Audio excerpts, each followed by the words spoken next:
Estamos aquí en los estudios justamente con el psicólogo Carlos Lezcano para hablar sobre esta situación psicológica que viene arrastrando cada delincuente que es protagonista de uno y otro hecho macabro.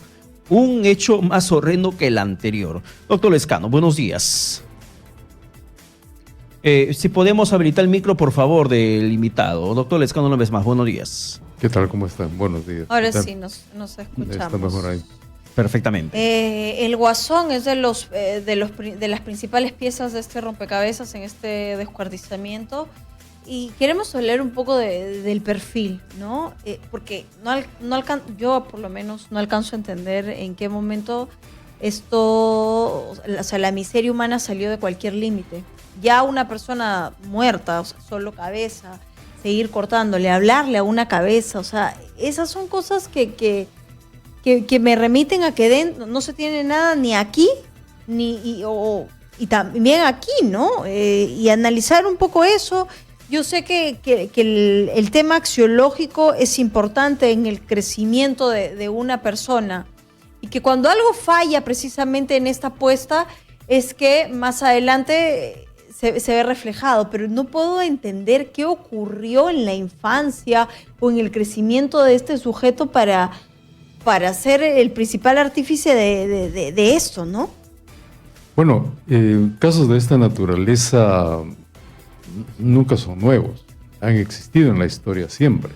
Lo que pasa es que ahora con los medios de comunicación pues cada vez nos enteramos más, pero que existió sí, y que hay un incremento por otra serie de razones, que ya esto venía estudiándose desde hace muchísimos años con Joseph Gall y Lombroso, que fueron los primeros en estudiar cuál podía ser la naturaleza, la causa de una conducta violenta, de una conducta agresiva principalmente, porque la violencia es un espectro muy amplio, pero la conducta agresiva tiene una connotación mucho más definida. ¿Cuál es el patrón de educación recibido en casa que finalmente determina el acto violento de un adulto? Es que lo que pasa no solamente es el factor en casa. Existen estructuras cerebrales que conducen o que predisponen a una persona a tener una actitud de esta naturaleza.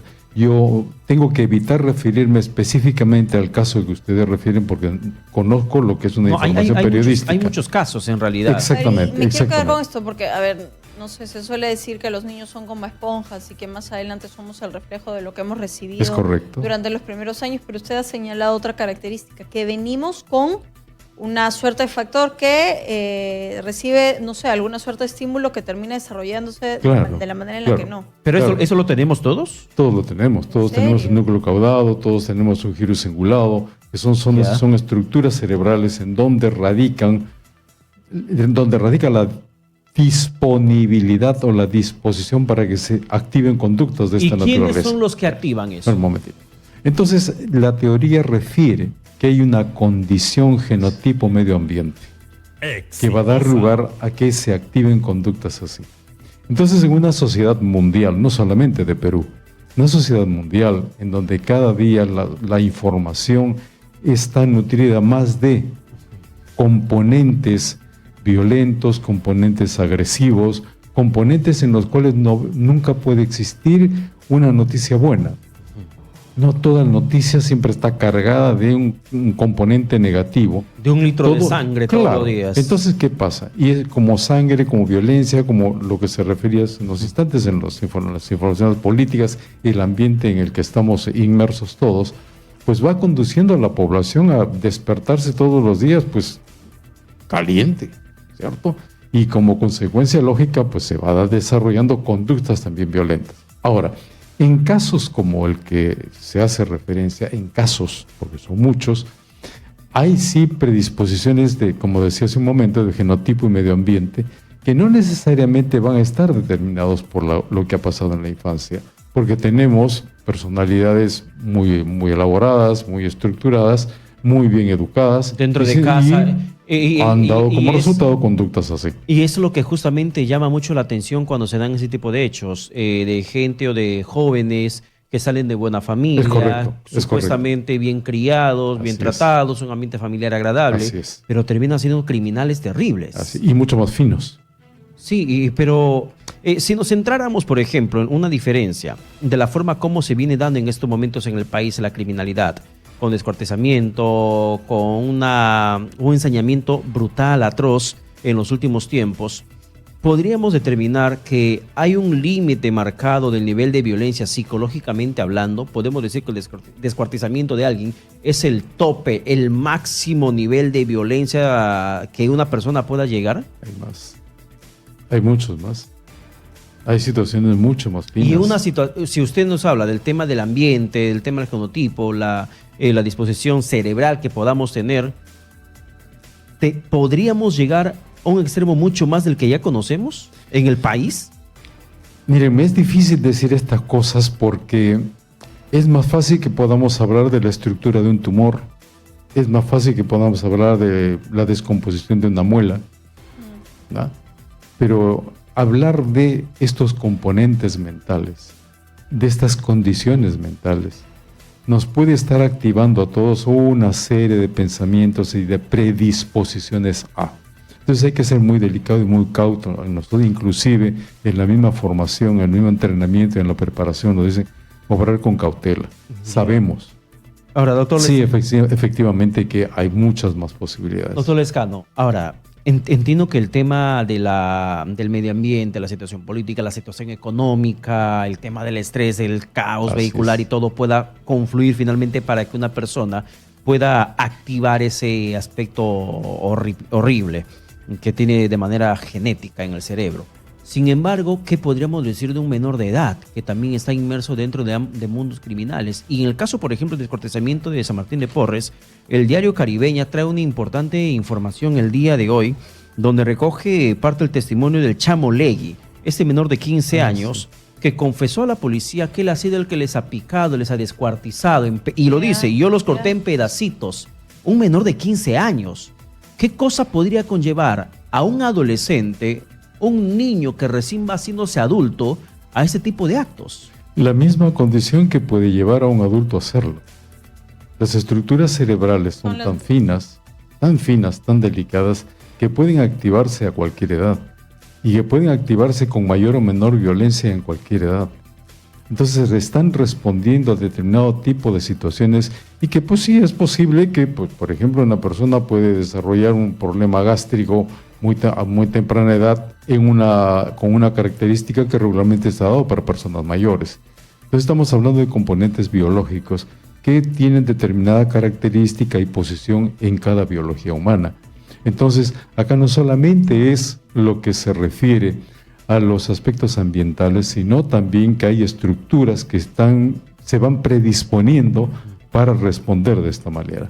A ver, más allá de poder analizar las piezas del rompecabezas, quiero hablar de lo que eso genera en la población, porque hay un factor psicológico que se refleja en miedo, en no querer más tener algún vínculo con el inmigrante. Exitosa. Y eso, no vamos a decir que el Perú es un país con xenofobia, para nada, pero sí marca una línea bastante distante después de ver este tipo de atrocidades. A ver, creo que a diario nos pasa.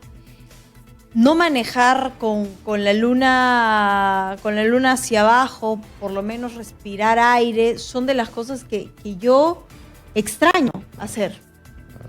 Salir a la calle sin estar mirando o esperar que en el semáforo haya por lo menos un policía o que haya gente para que no me rompan una luna. La otra vez estuve en el semáforo detrás de un taxi que fue asaltado. Entonces, son cosas que a uno le generan. Yo vivo con el corazón en la boca y con la noica de que en algún momento puedan hacerme algo. Mi rosácea se ha salido de cualquier límite. Entonces, son cosas que le generan en el factor emocional al tercero que lo ve una suerte de miedo.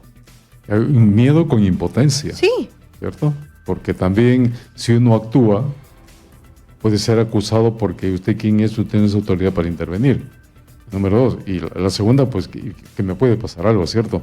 Entonces, en todos nuestra amígdala cerebral está permanentemente alerta, permanentemente estresada.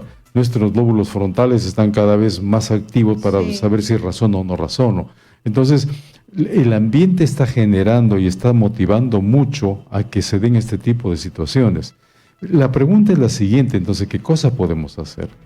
Porque claro, podemos quejarnos mucho y vivimos quejándonos, ¿no? Claro, pero hay que dejar de quejarse y ver qué cosa podemos hacer para que esto por lo menos disminuya. Y que no solamente está en que el Estado haga o no haga, es también la persona que tiene que ser responsable. Ese aspecto, por favor, quiero que nos explique, pero tras la pausa. Ok. Por favor.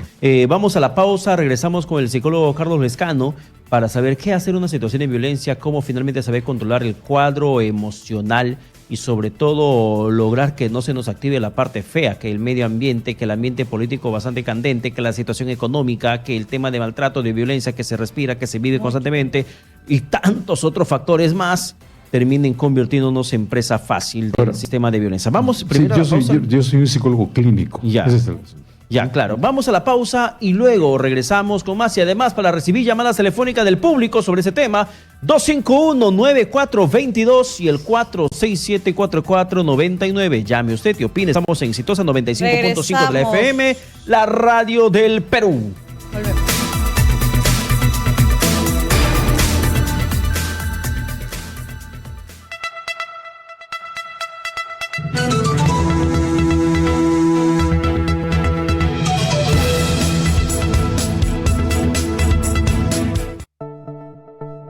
Exitosa te enseña a reconocer un infarto. Si un familiar, compañero de trabajo o estudios siente un dolor asfixiante en el pecho, como si tuviera un peso encima, y no puede respirar, siente mareo, suda frío, se pone pálido, le vienen náuseas y vómitos, es casi seguro que está sufriendo un infarto. Llame de inmediato al SAMU, a los bomberos o a la clínica de filiación del paciente. Si el paciente tiene antecedentes cardiológicos, darle la pastilla recomendada. Realice la reanimación cardiorrespiratoria. Atentos. Poner la base de una mano sobre el esternón, en el centro del tórax. Colocar la otra mano sobre la primera, entrelazando los dedos. Poner los brazos perpendiculares al cuerpo. Hacer compresiones rápidas, unas 100 por minuto, y profundas, 5 centímetros. Cambiar de persona cada 2 minutos para evitar la fatiga. Mantenerse al lado del paciente en todo momento. Exitosa está contigo en los momentos más difíciles. Hablemos claro, la corrupción es el cáncer que está carcomiendo al Perú. Y en Exitosa luchamos todos los días por desterrarla. Nicolás Lucar y Manuel Rosas, de lunes a sábado, de 6 a 9 de la mañana, por Exitosa.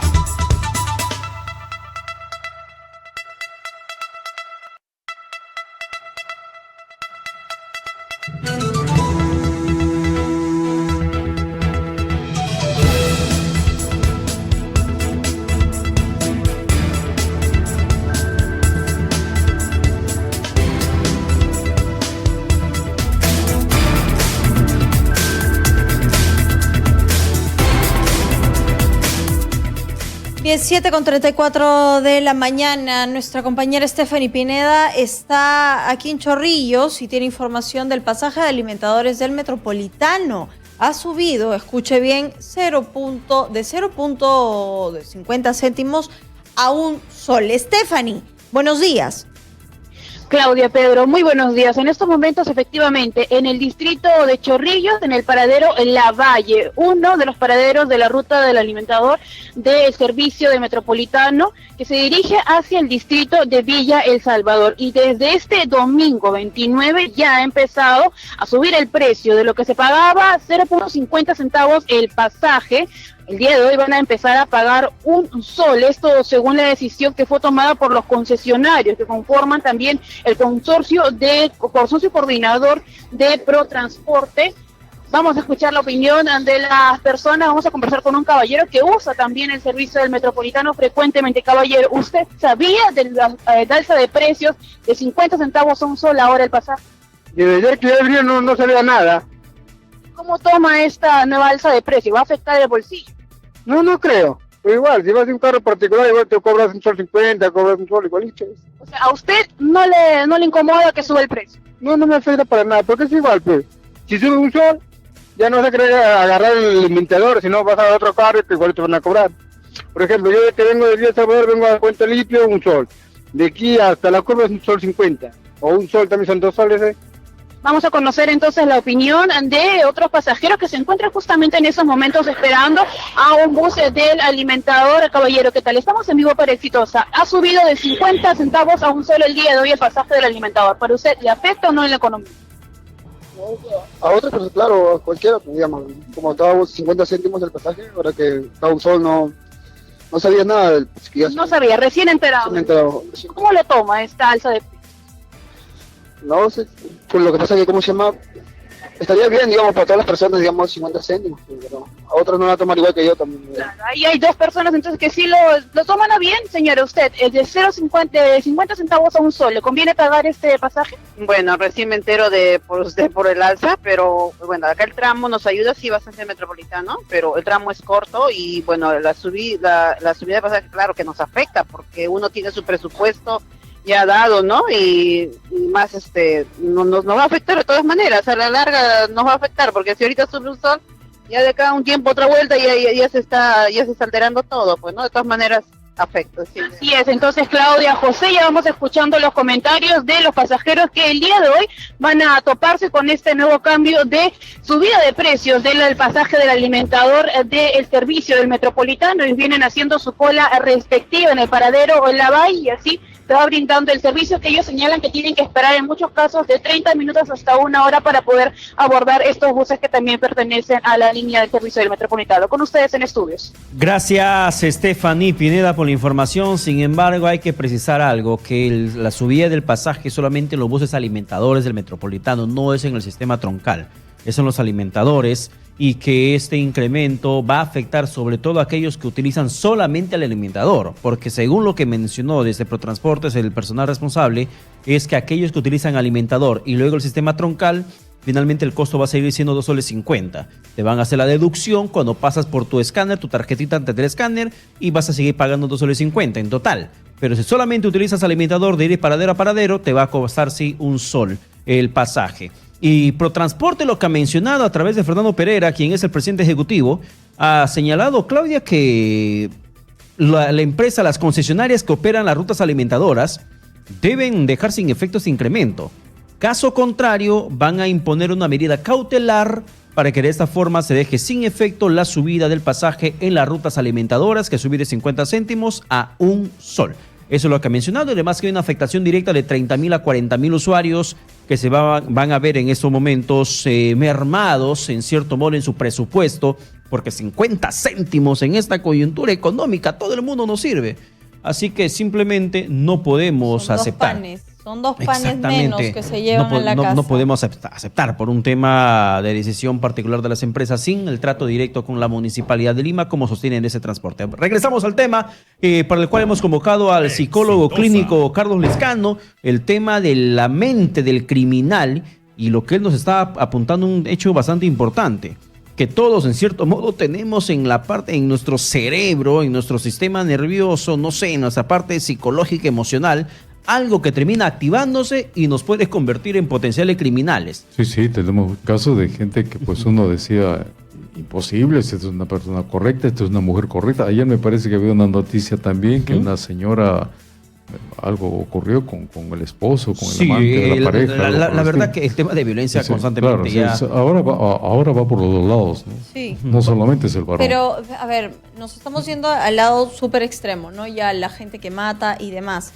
Pero esto yo siento que tiene es progresivo. Tipo, la irritabilidad hace que en algún momento te salgas de los cabales también, ¿no?